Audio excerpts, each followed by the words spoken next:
Another interesting topic that you might want to talk about when it comes to human rights violations is apartheid in South Africa. It's a more modern event for you, but notice how I said South Africa, not Africa as a whole. Not all of Africa was under apartheid, and that becomes really important to remember as we start to go through this unit, because South Africa is its own country in southern Africa. Sometimes we tend to forget that as we roll through the curriculum.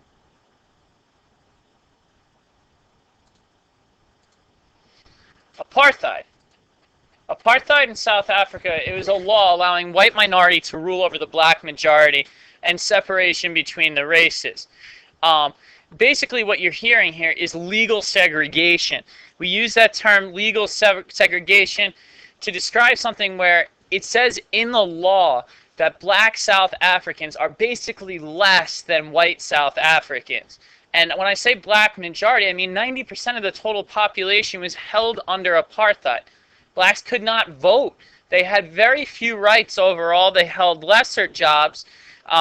This started with the British, who came earlier on, and they were either the Afrikaneers. Their descent was Dutch, or they were Dutch or English settlers.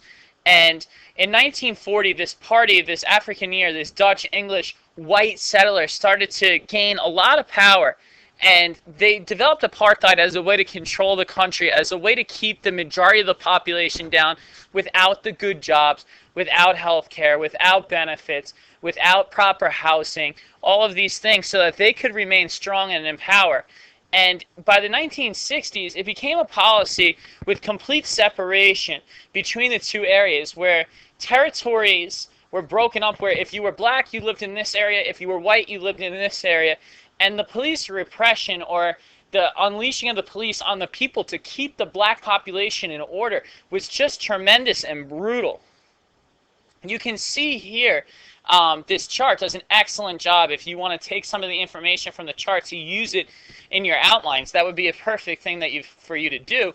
But you see that there's many more blacks as part of the population than white, yet all the benefits are enjoyed, including more land, more income, more earning potential, more doctors available, better doctors to help with childbirth. All of these things are happening. Better education is all happening for the is happening for the white South Africans, while the black South Africans are suffering.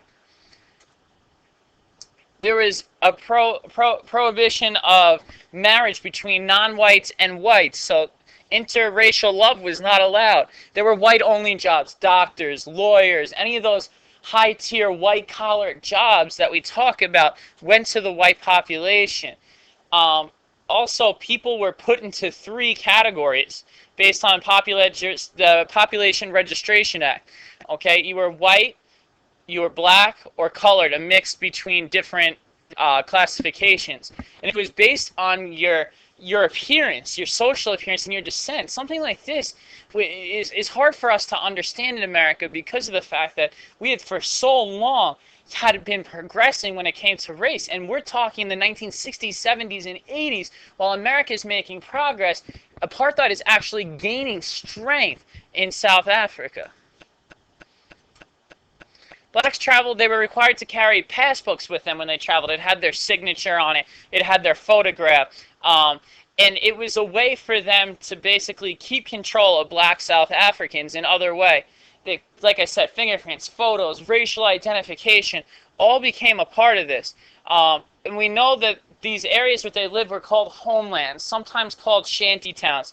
We had said that they were divided up based on population and race and ethnicity, and this was a way to keep, again, the black population down and out in South Africa. And they actually denationalized, I mean, they took citizenship away from 9 million South Africans, if that can be even imagined. So they weren't just citizens, they were people working there and supporting the system, but no longer a citizen of your own country, which means you no longer had rights within your country.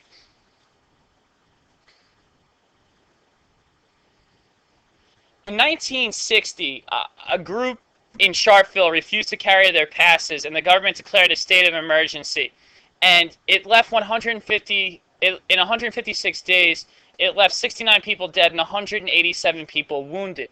And what it showed is that the government was going to repress. The government was going to crack down. And these marches and that we had seen in protests in the areas we've seen in America that had brought about so much change, brought about nothing in South Africa. It just brought more and more repression. And what happened was, you can read the couple of bullets there that are supplied for you. But oftentimes, this ended in death. If you were to talk against the government or talk out against these terrible policies of apartheid, many times it wound up in an absolute death sentence for you. Some people that you should be familiar with. Stephen Biko. He was a martyr, someone who died for his cause. He was an individual who basically was beaten to death by the police. They lied about it. It got out and it caused an international uproar. Desmond Tutu worked very hard for South African equality, but no one is known better than Nelson Mandela and his work with the African National Congress in developing an end to apartheid. Notice how I'm not saying an independence for South Africa. South Africa was already granted independence. It was no longer a colony of Britain, but these policies were still in effect, and still in effect until 1994. And you can see some of the pictures here that show, Europeans only, and ones for blacks only, and it was just a terrible, terrible system that went into place. When we discuss now, basically, how do we get from now apartheid to an end to apartheid? And that's really important for us as we go through this. And that will be in the next podcast.